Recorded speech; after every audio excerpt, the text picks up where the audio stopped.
Morning, everybody. Good morning. Thank you very much for having me come. I love this building, I love this place, I love this church.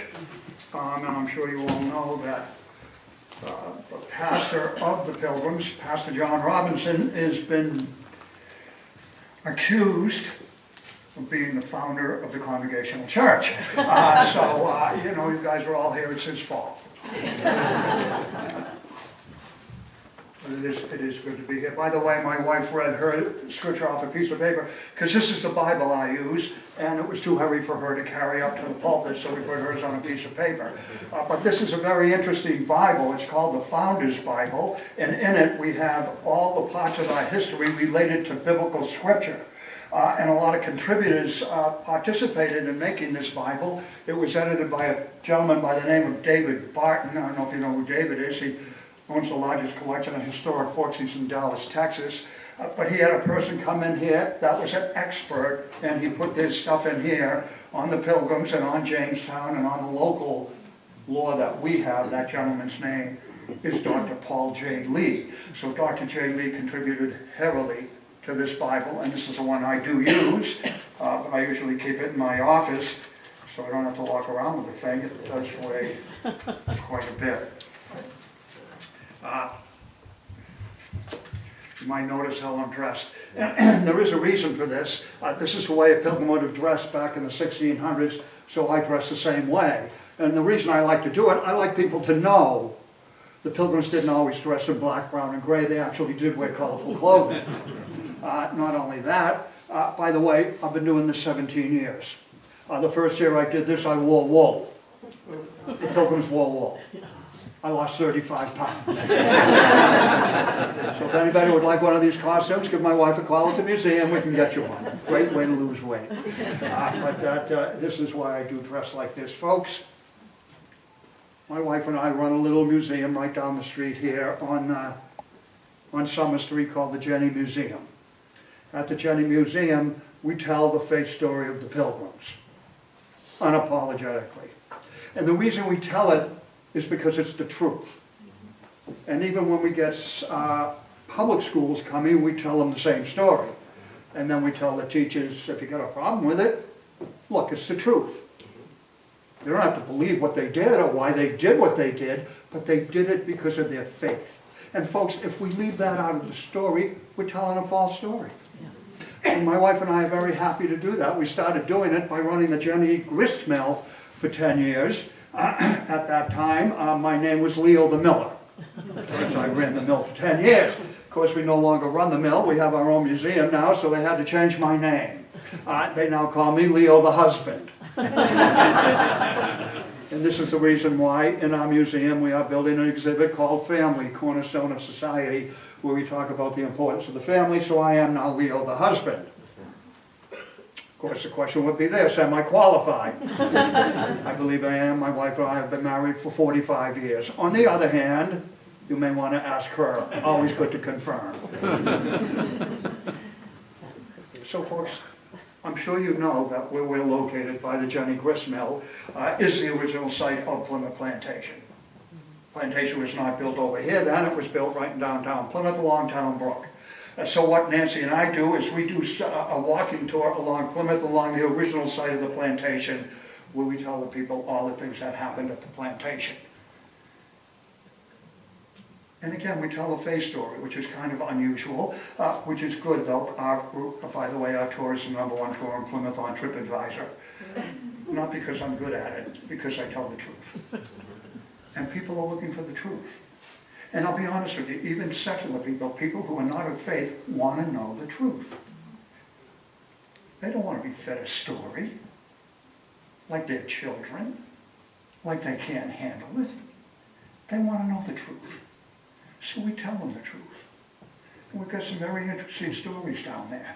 Now, I'm sure you all know where the mill is in Town Brook. Got this beautiful little brook. And I'm sure you all know the Pilgrims didn't land in Plymouth at all in the beginning, but way up on the tip of Cape Cod in Provincetown. That was all sand, not a great spot for a plantation. So what they did is put a little boat together they carried with them on the Mayflower. We call the boat a shallop. They looked all over the Cape for a place to stay, found our river and stayed there simply because that river gave them 3 things they had to have. The first, folks, was water power. See, the name of the river is Town Brook, and it's 1.5 miles long.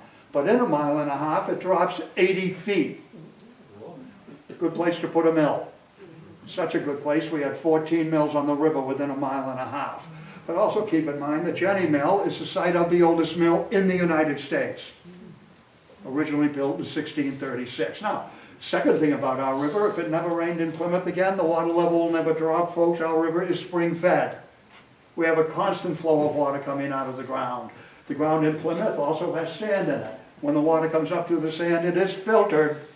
It does run into the river fresh drinking water.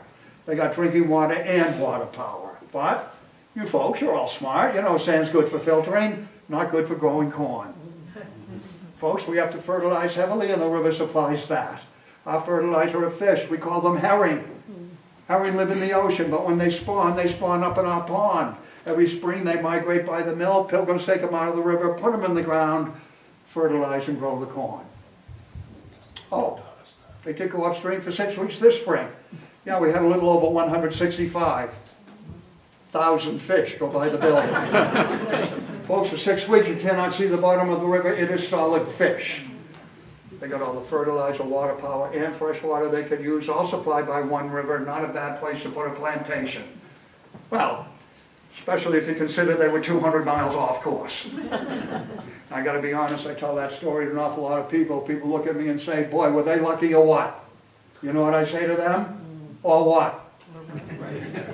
The Pilgrims would have called that the providence of God, folks. God working in their lives. And it happened to them on a regular basis. Folks, it still happens today. All we have to do is look for it. Now, if you were standing with me down by the river, one side of the river is Burial Hill, the original site of Plymouth Plantation. The other side of the river is Watson's Hill, the original site of Habermark's Village, the Indian village. Folks, they were right next to each other. The only thing that separated them was the river. But keep this in mind. We established Plymouth in 1620, Habermark's Village 1623, 3 years after the arrival of the Pilgrims. Not because the Indians weren't here first, of course they were. But they did not establish that village for 3 years after the Pilgrims arrived, and there's a reason for it. See, folks, in Plymouth, we primarily talk about a tribe of Indians called the Wampanoag and their chief Massasoit. We did have one other tribe in Plymouth called the Pawtuxet Indians. Pawtuxet means small river. They were named after the river. Before Pilgrims came here, hunters would come from Europe, hunt and go back home.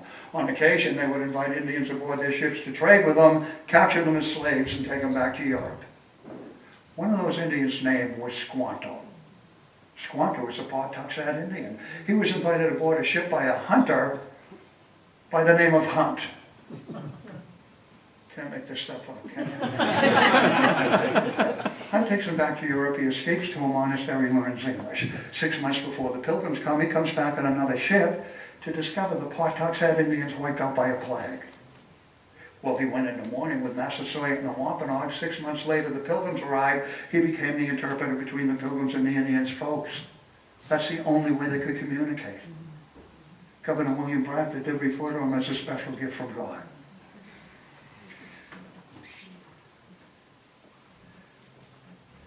Why do I bring it up? Folks, in Plymouth, when people come to Plymouth, they are told that the Pilgrims stole the land from the Indians. They did not. See, the Indians did not want the land. They would not come back on it because of the plague. So the Pilgrims took land nobody wanted. Everything after that they paid for to the chief Massasoit. Guys, this is very important. If we cannot own property, we have absolutely no power. Whoever owns the property we do business on will be our master, we will be their slave, we have to have the ability to own property. And the number one property our Pilgrims believed they owned and nobody had a right to touch was their conscience, what they believed. Folks, what you believe is your property. Nobody has a right to take that from you. And that's why the Pilgrims came to Plymouth. There was a gentleman back in England trying to take the property of what they believed away from them. They would not allow it. They came here instead. Of course, that gentleman's name is Jim. You may know him as King James. Get back to him in a minute. Anybody here wonder why we're called America's hometown? Jamestown was first. Nah. They were here 1607, we're 1620. Why are we America's hometown? We came as families. Did you know Jamestown did not have women for 12 years? They went there to strike it rich. We came here to build a society, and us Pilgrim men, we're so darn smart, we knew we couldn't do it without women. Not only that, folks, we brought children. Absolutely unheard of. But if you're going to start a society, bring the cornerstone, the family. We did it and it worked. Unfortunately, when I tell folks that, they assume my children were uneducated because we didn't have a formal school. Folks, we didn't. We didn't have enough children, but believe me, they were well educated. They learned at home. Their parents taught them. They even had a textbook back then. We call that textbook the Bible today. Folks, they had supplementary materials. Governor Bradford himself brought over 400 books with him on the Mayflower. The governor could speak 5 languages. Let me see if I can put this education thing in perspective. Right down the street a little ways, right here in Massachusetts, there's another institution that was built the same year our Gristmill was built, 1636. You may have heard of it. We call it Harvard University. Harvard was founded when a young man named John Harvard donated his library to start the university. William Bradford brought more books with him on the Mayflower than John Harvard donated to Harvard University. Trying to push things in perspective. Folks, that's how important education is. But more importantly than education for our Pilgrims was the source of their education. The source of our Pilgrims' education was the Bible. And it should still be today. I'm going to be honest with you, folks, we're in a tough place. Our country's got a few problems, and it can be solved. The way it will be solved, Christian schools and homeschools. That's how it's going to be solved.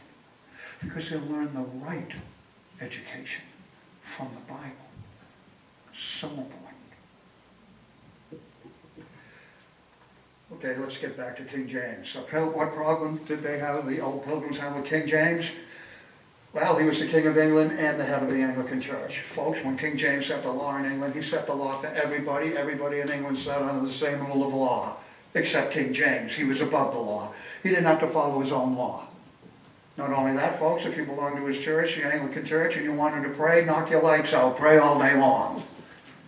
As long as the subject of your prayer was King James, he thought he was God. Divine right of kings. Well, that kind of rubbed our pastor the wrong way. John Robinson, the pastor of the Pilgrims, took his folks out of the Anglican Church, and they had church in their homes. In other words, the Pilgrims separated from the Church of England. That's why we are called separatists. See, there was another group back then, theologically similar to the Pilgrims, who stayed in the Anglican Church and tried to purify it from within. We call them the Puritans. They came 10 years later and founded Boston. But folks, this is a very big difference. Because when John Robinson did that, separated from the church, he never wanted to see one person in charge of everything ever again, like the king. So he had his congregation elect him pastor, not appoint him. Appoint him, you can't get rid of him. Elect him, you can dump him. Oh yeah. But you know what that did for us, folks? It started self-rule in our country. The result, the Mayflower Compact, first argument to self-rule, where we elected John Carver, the first freely elected official in the United States, all based on the fact that Robinson never wanted to see one person in charge of everything ever again. Of course, here's the question. Where in the world did Robinson come up with this self-rule thing in the first place? Back then there was no self-rule. Everything was tyrannical. Well, he came up with it because the Pilgrims were a product of a little bump in the road back in Europe in the 1500s and 1600s. We call that bump in the road the Reformation. And because at the time people could read the Bible for the first time, they discovered they no longer needed a king or a priest or a bishop to intercede between them and God. They could talk to God themselves. In other words, they could pray. But here's the thing with the Pilgrims. They thought God talked back to them. It was a two-way conversation. Well, folks, if you go from a place in your life where someone's talking to God for you to having a two-way conversation, you're certainly going to change. Your faith will be different and your moral standard. And folks, faith and morality are what we call an inward governance, a change on the inside. And whoever you are on the inside will reflect who you are on the outside. Well, what happened is John Robinson's reading the Old Testament, comes across a little passage called the Dominion Charter. We're to take dominion over the earth, over the animals, birds, fish, things that creep and crawl, but he also read this, not each other. You see, Robinson read we're all made in the image of God. Well, his thinking was, if we're all made in the image of God, then no human being has a right to be above another human being without their consent. Guys, self-government, civil government is a biblical principle. You cannot have a civil government, what we have today, without biblical law. And the way I like to explain it to people is this. Want me to be king? Happy to do it, I'll take the job. You know what I'm going to do today? I'm going to set the law. You know what I'm going to do next week? Change it in my favor. But I can't change God's law. Without that truth, without that constant, you cannot have a civil government. Does that mean everybody has to be a Christian? No. What it means is, if you have biblical law, everybody, Christian or not, is the same under the law. You do not want me making law. And folks, the more we move away from that, the more we move away from the law of God, biblical law, the more chaos we see. See, God's a God of order. Anybody notice chaos going on? You can't pick the law you like and ignore the law you don't like. We're a nation of law, and without it, we have chaos. We have to get back to biblical law.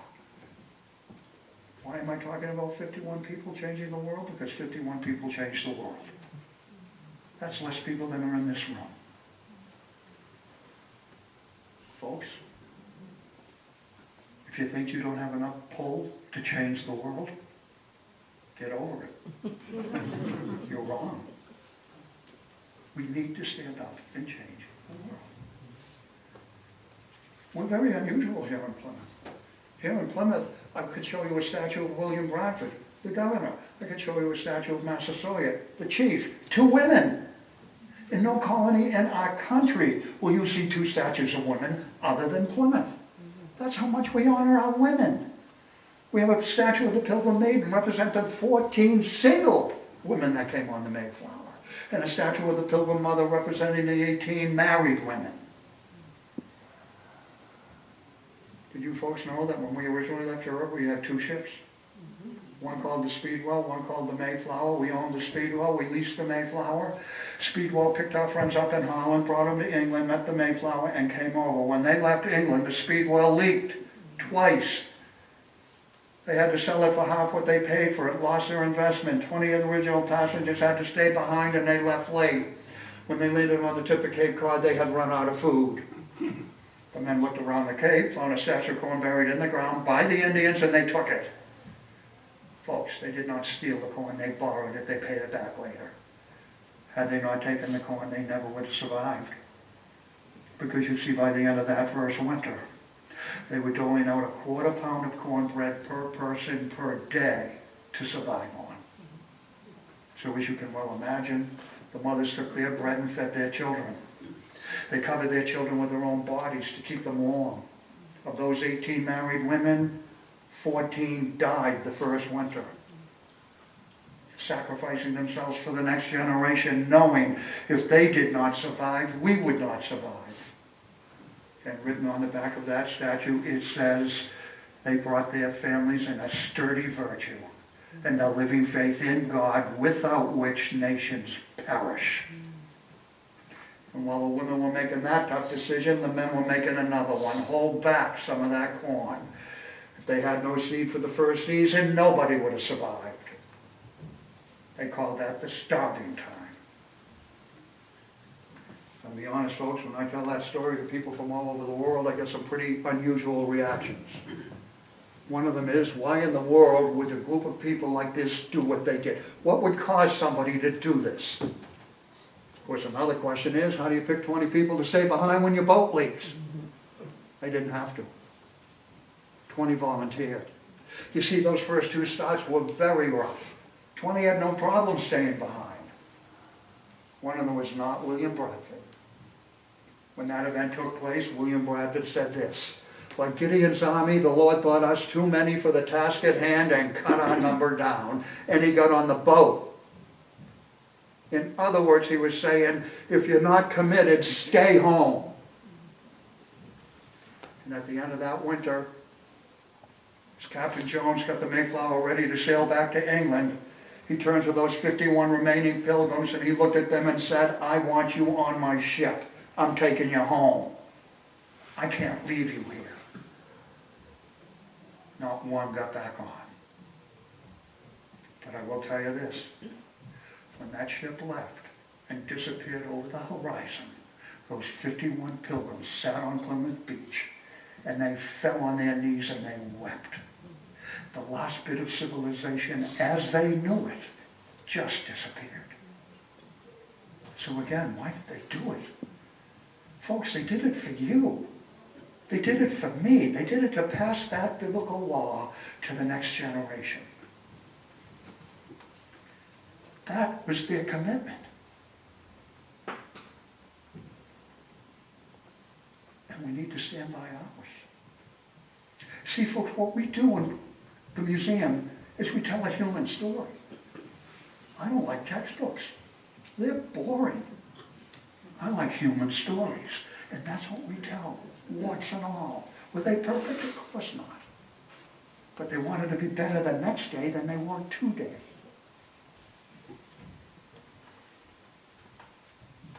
You know we signed a peace treaty with the Indians. Did you folks know that? Lasted 55 years, longest lasting peace treaty in the country's history.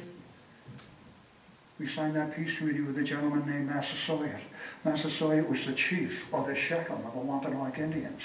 Back in the 1600s, the Wampanoags lived right here in Plymouth and on Cape Cod and in New Bedford and in Rhode Island. He was chief of all of them, very important man, but he was also our friend. Without him signing the peace treaty, we would not have survived.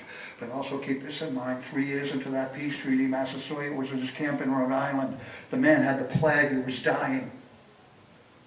A gentleman from Plymouth by the name of Edward Winslow put some herbs together, and Ed Winslow walked to Rhode Island to nurse Massasoit back to health. Winslow walked 40 miles. Halfway there, he was met on a path by an Indian who told him not to bother finishing the trip. Massasoit died. Well, he finished the trip anyway, and he discovered Massasoit had not yet died. He was very close. And Ed Winslow nursed him back to health.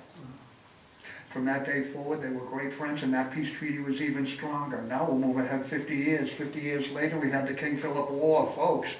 King Philip was not a European. He was Massasoit's son. His Christian name was Philip. He went to negotiate not to go to war with the then governor of Plymouth, Josiah Winslow, Edward Winslow's son. While they're negotiating, Philip said to Winslow, he says, hey, I'm a chief. You're just a governor. I'm not going to talk to you. I'll only talk to kings. They broke off the negotiations and went to war. From that day forward, Philip was referred to as King Philip. And the two men who became great friends, their two sons went to war a generation later.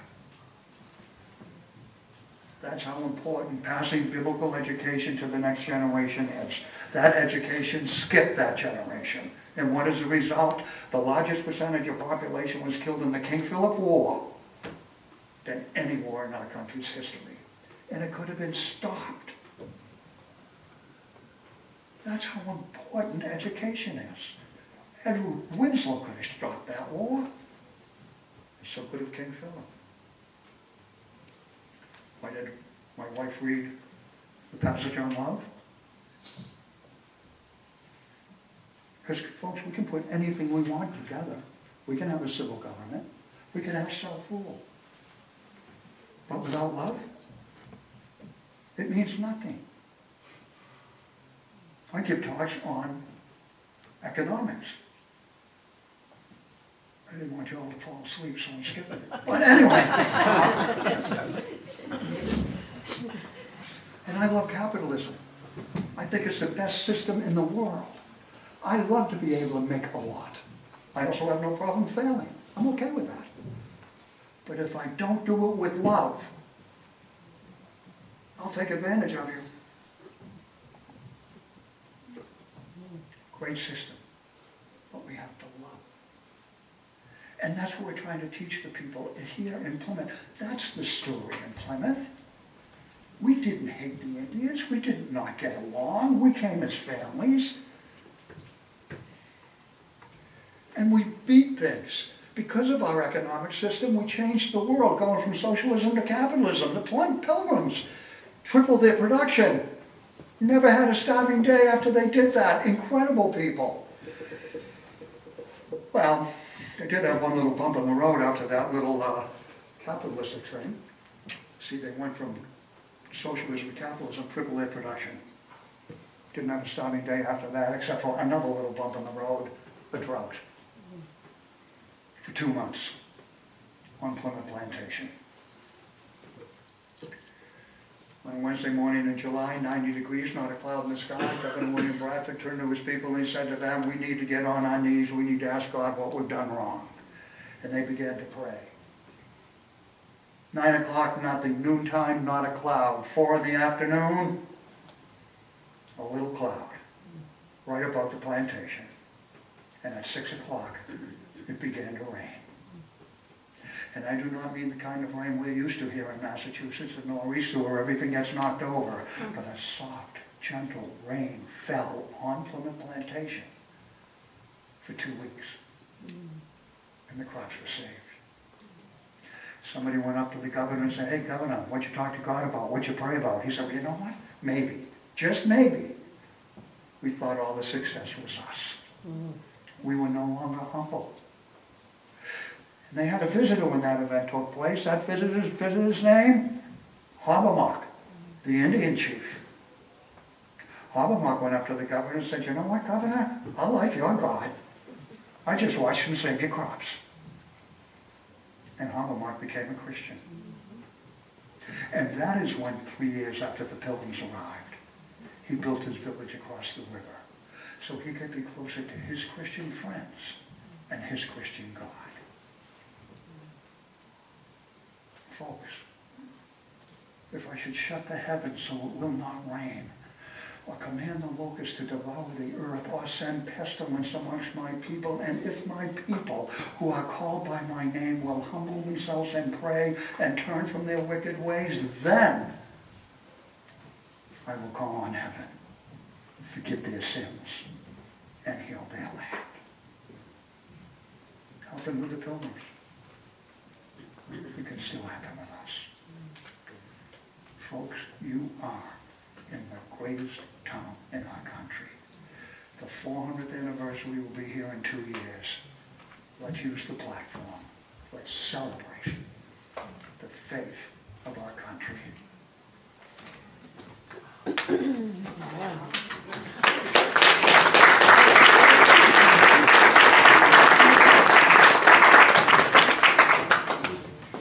I just love the story. We've been telling this story for 17 years, and I still get emotional. I still love to hear it. If you guys, I mean, we are neighbors. You're supposed to love us. Come see us at the museum, please.